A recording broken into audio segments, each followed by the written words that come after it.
Hello everybody and welcome back to the channel. My name is Invin. Today I am going to be bringing you guys a little update on what's happened to Warzone with the 27th of May update, which is a surprise update we got dropped yesterday.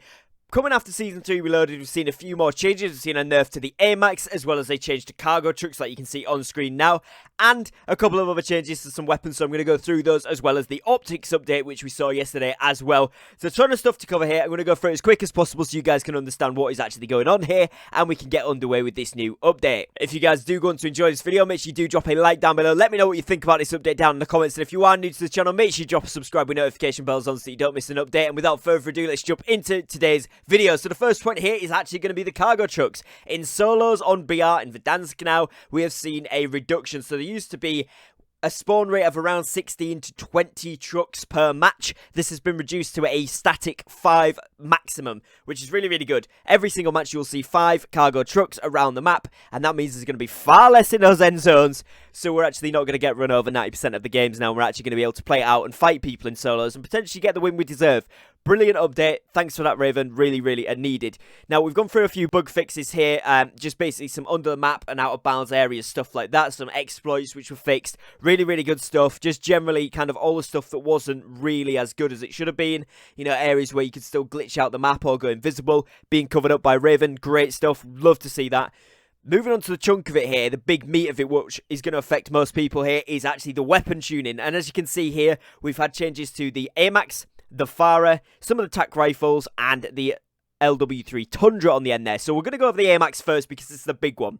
The AMAX has had a headshot multiplier decrease from a 1.62 to a 1.5. So it doesn't seem like all that much overall, a 0.12 change. But what this does in fact do is take the TTK from a 3-shot headshot to a 4-shot headshot kill. So in other words, to actually get that end and get that kill on someone, you will actually need to get a 4th headshot in a row. So if you're going to be hitting all headshots, 4 headshots and down, brilliant. If you've got that much accuracy, again, insane.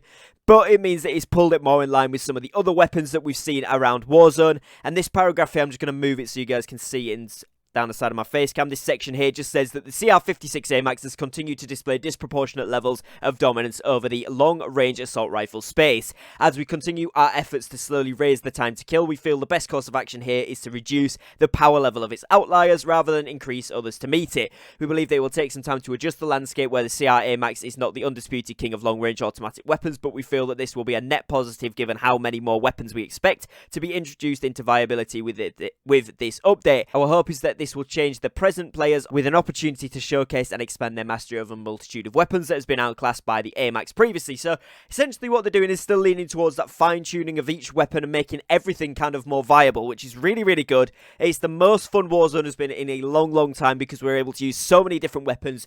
Great stuff again from Raven there and all the teams working on this. I think they're really listening to community feedback now and the players' feedback, which is absolutely fantastic. Really working with the players and looking at kind of what's excelling, why it's excelling, if it's just that people prefer it or if it's actually got higher values. This one had higher values. They brought that down to meet most of the other, what are considered, you know, the top ARs at the moment. And so now we're going to see a fair more play from other stuff.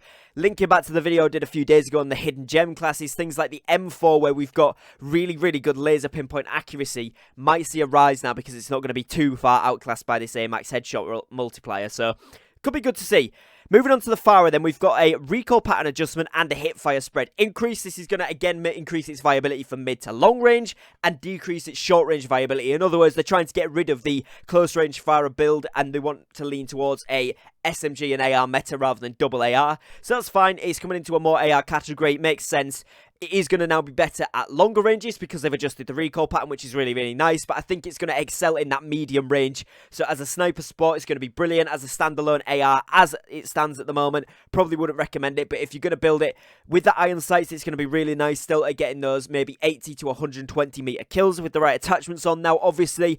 And I think it's going to see with a bit more development with this going forward because they're going to lean towards more of an AR sort of setting with that. But it's really cool that they are changing it again to make it fit more, but not completely nerfing it into the ground. They've just made it less good up close, but better mid-range. So it makes sense. Interesting change there. Tactical Rifle Charlie, we've seen a recoil magnitude decrease, so they're basically making it more viable again to use that one. It was quite nerfed before because people complained about it being OP, obviously. Now we're seeing it more usable, but still not huge buff, just a little change to the recoil there to make it slightly more usable, which is good. Means it's a more viable option. Brilliant change. Then we've got the sniper rifle as well. We've got the LW3 Tundra. What they've done is base optic has been adjusted. It basically means that what they've done with the sniper optic on the Tundra is they've made the fish eye effect where it kind of blurred towards the side and made the whole thing a bit sort of obscured. They've changed that a little bit so it's now a more clearer sight, which is really, really good. It means the Tundra might be more viable for a ton of people, especially after the previous update we saw last week and then obviously the Season 3 Reloaded update as well. We could see some play from the Tundra a lot more in Warzone, which is pretty cool. We've then also seen a ton of different attachment changes to the optics in Warzone here. We've seen the aerial axle 3 times reworked, the Royal and Cross 4 times reworked, and the SUSAT multi-zoom reworked. So what they've done basically is the aerial axle 3 times was working essentially like the zoom of a 4 times scope. That's now been zoomed out, so it is actually more like a 3 times, similar to the VLK. We've then seen the 4 times scope basically be put into what was the old 3 times scope, so a zoomed in version of it. It's essentially just swapped it down. The SUSAT, we've seen a lot clearer of a scope added to this, and the visual recoil on it is very, very low still. So I think they're going to have to do a little bit more work on the SUSAT multi-zoom to make it a more viable thing, because it's still quite a chunky, clunky sort of scope.